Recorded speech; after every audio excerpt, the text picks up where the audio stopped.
Ang nanay ko, napulot ko lang sa gilid ng kalsada. Ang tatay ko naman, nahango ko mula sa ilog. Sa isip-isip ko, sulat kapag marami kang napulot, kaya namulot na rin ako ng kuya at ate. Hindi ko pa alam noon na ang pamilyang ito na napulot ko ang magiging dahilan para maging siga at walang makabangga sa akin sa mundo ng mga immortal. Hahaha. Bilis, tingnan nyo, nandyan na ang batang ligaw na si Jojo. Jojo, Jojo, walang tatay, walang nanay. Batang ligaw na walang may gusto. 1, 2, 5. Hindi ko sila kaya. Hahaha.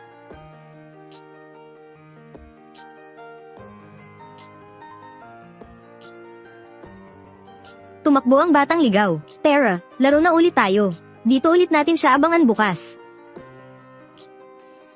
Tia. Walang hiyang bata ka. Pinapakain at pinapatira kita rito. Tapos ang lakas ng loob mong patayin at kainin ang inahing manok natin. Tia, hindi po ako. Nagsisinungaling ka pa ha. Nakita nga ang mga buto ng manok doon mismo sa kulungan kung saan ka natutulog. Inay. Siya po talaga ang nagnakaw niyan. Kitang-kita ko po na inubos niya ang buong manok. Sinungaling. Wala po talaga akong ninanakaw. Buong araw po akong nasa labas at nagsisibak ng kahoy. Asawa ni Dazuang, tama na yan, awat na. 3 taong gulang pa lang si Jojo. Isa lang naman niyang inahing manok eh. Hindi mo pala iniinda. Di ikaw ang magpalaki sa kanya. Haha, nako, ang daldal ko talaga. Sige, ituloy mo lang. Hindi ko yata kayang ampunin yan. Nagbubulungan ng mga tao malas ang batang yan kakamati lang ni Lolo Leo nang dahil sa kanya. Mga kababayan, pag-akyat ko sa bundok kanina, nakakita ko ng isang mahiwagang hayop. Inihabilin sa akin ng mahiwagang hayop na alagaan ko raw ang anak niya. Sabi ng mahiwagang hayop, basta't maalagan ko lang ng mabuti ang batang ito. Hindi lang hahaba ang buhay ko hanggang 100 taon. Baka maging immortal pa ako at umakyat sa langit. Hahaha, ang matandang yun, nag-uwi na naman ng panibagong palamunin sa bahay. Apo, umupo ka lang muna rito ng tahimik, ha? Aani muna si Lolo ng palay. Opo, Lolo, hihintayin po kayo rito ni Jojo. Lolo, anong nangyari sa inyo? Lolo, gumising na po kayo.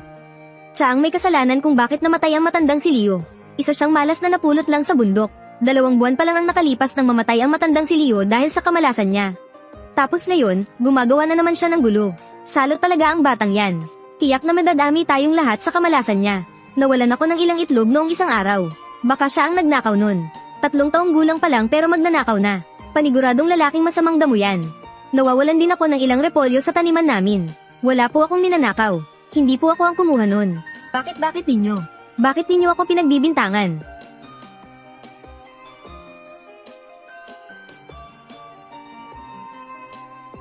Aray ko po.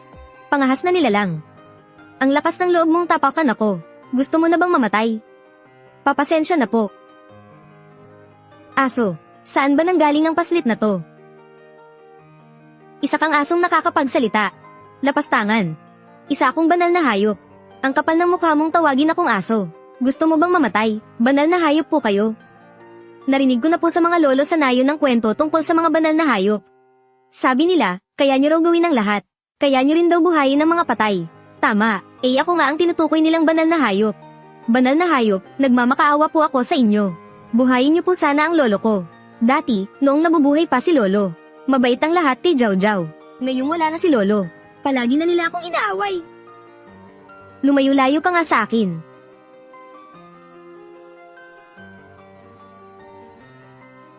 Ha?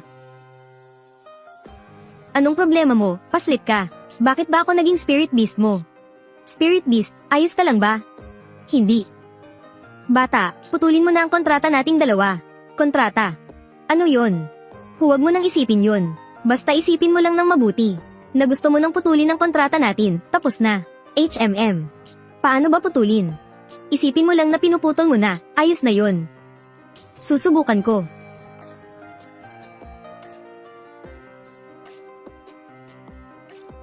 Dapa. Ikot. Tumawal ka nga, oo. Hoy. Sumusobra ka na paslit ka. Gamulong. Maglakad gamit ang 2 paa. Backflip. Parang awa mo na, pakawalan mo na ako. Hala, hindi ka ba aso? Ganito na lang, tutuperin ko ang isang kahilingan mo. Tapos pakakawalan mo na ako. Talaga. Oo naman, gusto kong mabuhay ulit si Lolo. Nako, hindi ko kaya yan. Humanap ka ng iba. Iba pang hiling. Hindi ko po alam. Kahit ano na lang, mag-isip ka. Anong tunog yun? May nakakatakot bang halimaw sa paligid? Huwag kang matakot. Tiyan ko lang yung tumutunog. Kumukulog na ang tiyan ko. Sinong natatakot? Kung isang dakilang mahiwagang nilalang, bakit naman ako matatakot? Teka. May naisip na akong hiling. Gusto kong mahanap sina tatay at nanay. Madali lang yan. Ipaubaya mo na sa akin. Mahiwagang nilalang, ayos na ba? Nakapagtataka. Dapat may nakakabit na linya ng pamilya ang lahat ng normal na tao. Pero wala akong makita sa'yo. Ang weird talaga. Wala kang tatay at nanay. Wala akong tatay at nanay. Kaya pala isa talaga akong batang ligaw na walang tatay at nanay. Hala, huwag ka muna umiyak. Baka hindi palang bumabalik ang buong lakas ko. Kapag nakabawi na ako, pangako, tutulungan kitang mahanap sila. Talaga. Siyempre naman. Maraming salamat sa'yo. Ikaw na talaga ang pinakamabait na mahiwagang nilalang. Pero gusto ko na mahanap sina tatay at nanay ngayon. Pinapahirapan mo naman ako, Hindi ko nga makita kung nasaan sila. Saan ko naman sila hahanapin para sa'yo? Sa ngayon, hindi pa talaga natin sila mahahanap. Alam ko na. Ano yun? Pwede akong mampulot ng tao sa labas tapos iuwi ko. Para maging tatay at nanay ko. Mampulot ng ano? Pinulot lang din kasi ako ni Lolo. Kanina, habang namumulot ako ng panggatong, narinig kong sinasabi nila, nakapulot din daw si Tito Danya ng asawa na inuwi niya sa kanila. Sabi pa niya, magulo raw sa labas ngayon. Basta malakas lang ang loob mo. Kahit ano, pwede mong mapulot. Wala akong tatay at nanay. Kaya mamumulot na lang din ako ng magiging tatay at nanay ko. Di galingan mo ha. Pero saan ko naman sila pupulutin? Xiaobay, alam mo ba? Sinong Xiaobay? Ang balahibo mo kasi, ang puti-puti at ang lambot. Kaya ang gandang pakinggan ng Xiaobay Ang pangit kaya. HMP, huwag na nga muna natin pag-usapan yan. Tulungan mo na lang akong maghanap kung saan ako makakapulot ng magiging tatay at nanay ko. Saan naman? Malay ko. Ano akala mo sa nanay mo? Parang grasya na mahuhulog na lang. Mula sa langit. Sana nga may mahulog na lang na nanay mula sa langit para mapulot ko.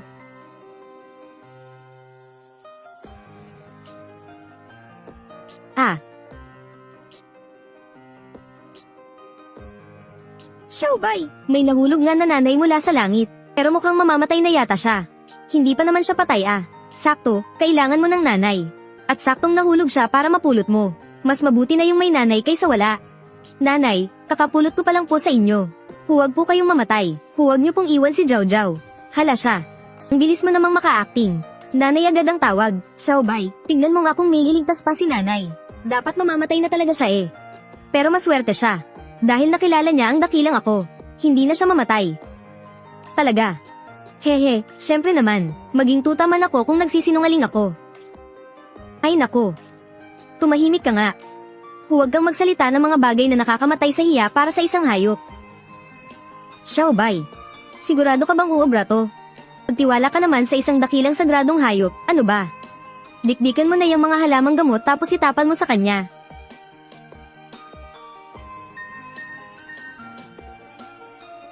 Nakakaintriga. Trinaydor siya ng taong pinakamalapit sa kanya. Dinukot pa ang kanyang ubod na kapangyarihan, pero himalang nabuhay pa siya. Ang pait. Ate, anong ginagawa mo? Gutom na ako.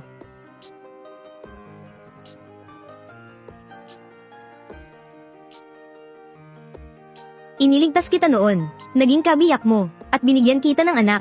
Tapos ngayon ganito ang gagawin mo sa akin ng dahil lang sa babaeng iyon. Wala kang hiyang babae ka. Maliwanag na naiinggit ka lang sa natatanging talento ng ating junior sister.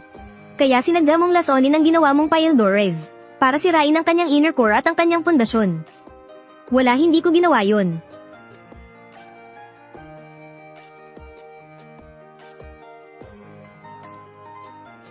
Kung gayon ang inner core mo ang gagamitin kong pambayad sa kanya. Ama, kapag tinanggal niyo po ang inner core ng inang ito, googling na po ba si tita? Siyempre naman. Tayo na. Nasaan ako? Hindi pa ako patay. Bata, sino ka? Ubo. Anong ginagawa mo? SHH alternasyon. Gising na si inay. Tapos, medyo natatakot ako eh. Natatakot ka pa pala sa lagay na yan. Ang bibo-bibo mo kaya pagdating sa ibang tao. Kasi baka hindi ako magustuhan ni inay. Tinawag mo na nga siyang inay. Tapos nag-aalala ka pa kung magugustuhan ka niya. Ayaw kasi sa akin ni tita eh. Lagi pa niya akong sinasaktan. Ayaw rin sa akin ng mga tao sa nayon. Paano kung ayaw rin sa akin ni inay? Iniligtas mo kaya siya? Paano naman niya hindi magugustuhan ng isang tulad mo? Talaga. Huwag kang mag-alala, magugustuhan ka niya. Nakita ko mismo ang nakaraan niya kanina. At kung ikukumpara sa walang kwenta niyang anak, isa kang napakalambing at mapagmahal na anak. Tita, uminom po muna kayo ng tubig. Salamat. Masakit pa po ba ang sugat niyo? Gusto niyo po bang ihipan ito ni Jojo para gaman ang pakiramdam niyo? Nagtatanong ka pa, halata naman. Nawala na ang inner core niya. Mabuti nga't hindi siya namatay sa sakit eh. Mamatay kaya siya? Tumigil na ang pagdurugo, hindi na siya mamatay. Mabuti naman kung ganoon. Aso, hindi. Nakakapagsalita ito tulad ng tao. Baka isa itong spirit beast na kamukha lang ng aso. Pero paanong magkakaroon ng spirit beast dito? Bata, ikaw ba ang nagligtas sa akin? Opo, papunta sana kami ni Xiaobay para kunin ang mga gamit ni na Itay at Inay. Tapos bigla ka na lang pong nahulog mula sa langit, tita. Sinamahan po ako ni Xiaobay para maghanap ng halamang gamot. Matapos ka po naming gamutin, hinayla ka namin papunta rito. Nahulog mula sa langit. Opo. Tita, isa po ba kayong diwata? Sabi po kasi ni Lolo, may mga immortal daw na nakatira sa ibabaw ng pader ng langit. Hindi pa po magaling ang mga sugat nyo, huwag po muna kayong gumalaw. Ayos lang ako, huwag kang mag-alala. Ano ito? Ang pader ng langit. Ang bangin ng pagkalipol, iyon po ang pader ng langit. Sabi sa mga kwento, kapag nahulog ka raw sa bangin ng pagkalipol lalamunin ka ng 10,000 taong aura ng kamatayan. At madudurog ang buong katawan mo. Sinong mag-aakala na may nayon pala ng mga ordinaryong tao rito sa pinakailalim ng bangin? Jojo ang pangalan mo, tama ba? Opo, ako po si Jojo. Jojo. Ang ganda ng pangalan mo. Salamat dahil iniligtas mo ako. Wala po iyon, walang anuman po. Mayroon po sana akong maliit na hiling. Sana po ay mapagbigyan niyo ako, tita. Iniligtas mo ako, Jojo. Paano ko ba naman matatanggihan ang hiling mo? Kasi po, pwede ko po ba kayong maging nanay? Dahil tahimik po kayo, ibig sabihin pumapayag na kayo. Nanay alternasyon. Hindi mo ako pwedeng maging nanay. Bakit po? Dahil po ba hindi ako mabait na bata? Salamat, Jojo, at gusto mo ako. Napakabait talaga ni Jojo. Kaya lang, hindi ako magiging isang mabuting ina. Wala kang karapatang maging nanay ko. Ayoko sa'yo. Sana si Tita Royan na lang ang naging nanay ko. Naku, batang ito, huwag kang magsalita ng ganyan. Siya pa rin ang tunay mong ina. Masasaktan siya kapag sinabi mo yan. Wala akong ganyang nanay. Nakakabwisit lang siyang tingnan. Narinig mo ba yon? Lumayas ka na rito. Salot sa paningin. Kahit ang asawa kong nakasama ko ng maraming taon, at ang anak na itinaya ko ang buhay ko para mailuwal, parehong direng-diri sa akin. Paano pa kaya ako magiging isang mabuting ina sa'yo?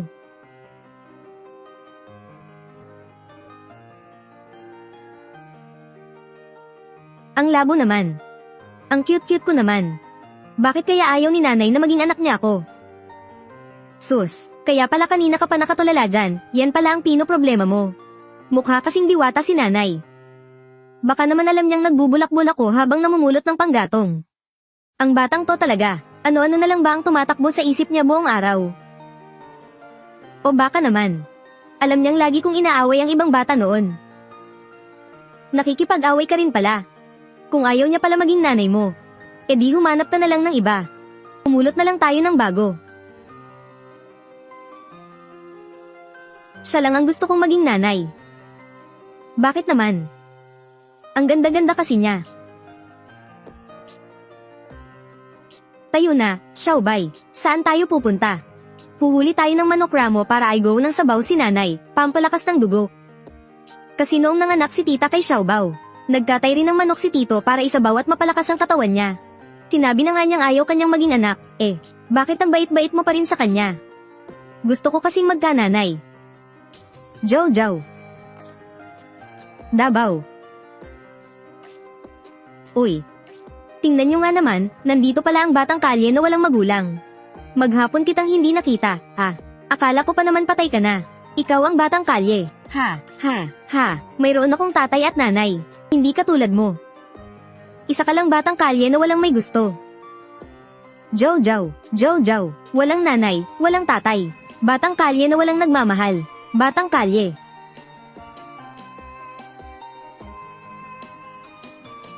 Hindi ako batang kalye na walang nagmamahal. Abat lakas ng loob mong saktan ako ha. Gusto mo talagang masaktan Bilis, tulungan niyo akong bugbugin ang batang kalyeng to. Saan ba galing ang buwisit na asong to?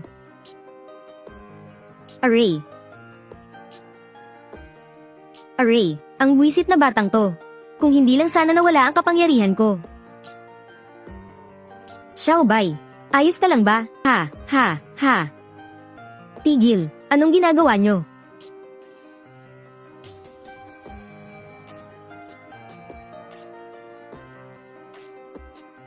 Jojo, ayos ka lang ba?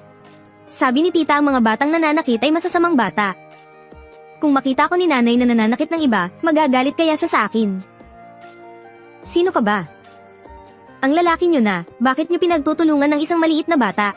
Siya kaya ang naunang manakit sa akin. Siyempre, gagantay ako. Oo nga, tama, bugbugin nyo siya. Napakasama ng ugali niyang si Jojo. Bugbugin nyo siya, bugbugin. Hindi kaya masama ang ugali ko. Kahit na, mali pa rin na pagtulungan ninyo ang isang maliit na bata. Humingi kayo ng tawad kay Jojo ngayon din. PWE, isa lang siyang batang kalye na walang magulang. Sino namang hihingi ng tawad sa kanya? Gusto ko siyang apihin, pakialam mo ba? Ble.